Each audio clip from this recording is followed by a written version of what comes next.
Bonjour à tous, aujourd'hui je vais vous parler de la technologie Cisco Meraki. Alors qu'est-ce que Meraki? Meraki, donc c'est une solution complète de networking qui va assurer la partie sécurité en passant par la partie switching, mais également la partie system manager, donc tout ce qui est MDM, donc pour la gestion de flotte mobile, prochainement la téléphonie et nouvellement les caméras de surveillance. Alors la particularité de Meraki, c'est un management uniquement fait sur le cloud, donc vous n'aurez jamais à vous connecter aux différents équipements.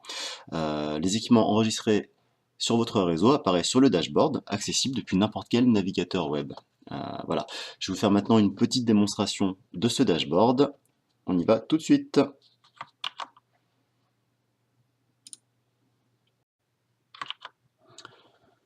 Bonjour à tous, aujourd'hui je vais vous parler un petit peu du dashboard Meraki, en accent plus particulièrement sur les fonctionnalités de sécurité et de Wi-Fi. Donc nous trouvons ici la page d'introduction du dashboard Meraki avec ici la consommation de bande passante quasiment en temps réel. Donc ici c'est pour la journée d'hier, mais on peut également la vérifier sur les 2 dernières heures. On trouve ici un camembert qui va nous détailler en fait la consommation applicative. Par exemple, ici on a eu 217 mégas, dont 91 mégas de download et 126 mégas d'upload de trafic contrôle de Meraki. Ici on a le trafic UDP et si on le désire, on va pouvoir dérouler ici la consommation directement applicative avec ici du Spotify, Microsoft.com et autres. Donc sur le dashboard, nous pouvons voir tous les équipements qui sont actuellement connectés à notre réseau. En vert connecté, en gris non connecté, un icône Ethernet pour les périphériques filaires et un icône Wi-Fi ici pour les périphériques sans fil. Donc on va aller au détail pour un appareil. Nous pouvons voir ici que cet appareil est connecté. On a sa consommation de bande passante pour les 2 dernières heures. On peut pinguer la machine si on le désire. On va retrouver son adresse IPv4 mais également son adresse IPv6 et le type d'appareil connecté. Donc ici c'est une machine Windows virtualisée. Donc je vais arrêter le ping. On va passer maintenant sur la partie sécurité. Donc vous avez sur le dashboard de Meraki ici des onglets. Chaque onglet correspond à une partie que vous allez peut-être pouvoir acquérir. Donc ici la sécurité, ici la partie switching, la partie wireless et autres. Donc aujourd'hui on va sur la partie sécurité.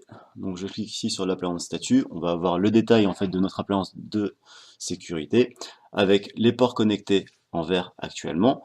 On peut voir ici que c'est une infrastructure qui comprend 2 appliances de sécu, une appliance primaire et une appliance de spare au cas où il y aurait un problème, sa consommation de bande passante, sa localisation, donc ici on est à San Francisco, et si les firmwares sont à jour. Je peux voir ici l'état des différents uplinks avec les adresses IP publiques, l'état des différents baux DHCP,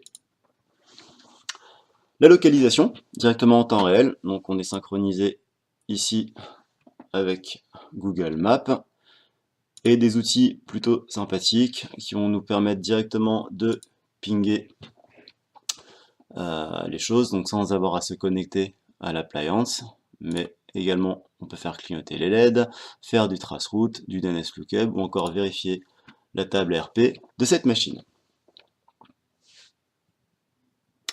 Maintenant, je vais vous montrer un peu les fonctionnalités de firewalling et les autres fonctionnalités de sécurité. Donc, les appliances MX de Meraki disposent d'un firewall de niveau 3, mais également de niveau 7. Alors, firewall de niveau 3, je ne me fais pas l'affront de vous remettre ce que c'est. On va pouvoir bloquer les adresses par port, source et de destination. Là où je voudrais faire un focus, c'est sur le firewalling de niveau 7, qui fonctionne de manière très très simple. Donc ici, je vais ajouter une règle de firewalling. On va pouvoir en fait interdire directement des applications. Donc les applications de type gaming par exemple, on va pouvoir choisir directement ici, je veux interdire complètement le jeu sur Steam. Je l'ajoute et automatiquement les jeux Steam ne fonctionneront pas. Également, si je veux interdire directement le trafic d'un pays, je choisis ici d'interdire les pays et je choisis le type de pays. Donc vous voyez plus haut qu'on a déjà interdit ici la Corée du Nord et la Russie. On va interdire le Tchad, le premier qui tombe. Et le trafic venant de et vers ce pays seront complètement interdits. Je vais maintenant vous montrer le traffic shaping, qui est une fonctionnalité vraiment très sympathique à utiliser. Donc vous allez pouvoir faire de la restriction de bande passante directement sur le réseau, sur l'ensemble du réseau, ou par application. Alors, comment faire la restriction de bande passante sur l'ensemble du réseau? Très simplement, vous avez ici les différents liens WAN de mon appliance de sécurité. Alors, si je veux réduire la bande passante pour l'intégralité de mes utilisateurs, j'ai juste à bouger le curseur. Donc, on va passer de 1 gigabit à 400, 100. On peut également les définir manuellement. Maintenant, c'est pas la solution la plus simple, en tout cas la meilleure à mettre en œuvre. On va plutôt choisir de réduire la bande passante par application. Alors comment je vais faire? J'ajoute une traffic shaping rule. On va choisir donc de restreindre la bande passante, par exemple, allez, sur Facebook. Si je trouve que mes employés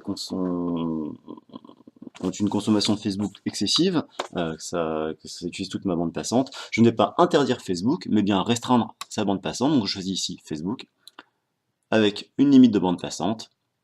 Voilà. Donc ici, j'aurais donné 500 kilobits secondes de Facebook pour l'ensemble de mes employés, ce qui me permet de ne pas interdire Facebook, mais bien de restreindre.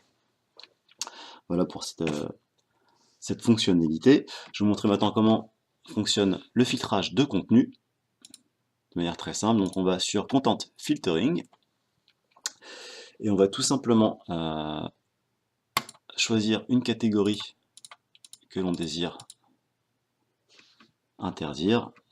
Donc là, tout ce qui est site de paris en ligne, par exemple, tout ce qui est considéré comme illégal. Automatiquement, mon appliance de sécurité va se mettre en relation avec une base de données qui rafraîchit plusieurs fois par jour, et à peu près 99% des sites seront filtrés. Si toutefois certains sites passent entre les mailles du filet, vous pouvez bien sûr directement les bloquer manuellement. Donc ici par exemple, j'interdirai l'accès à google.com.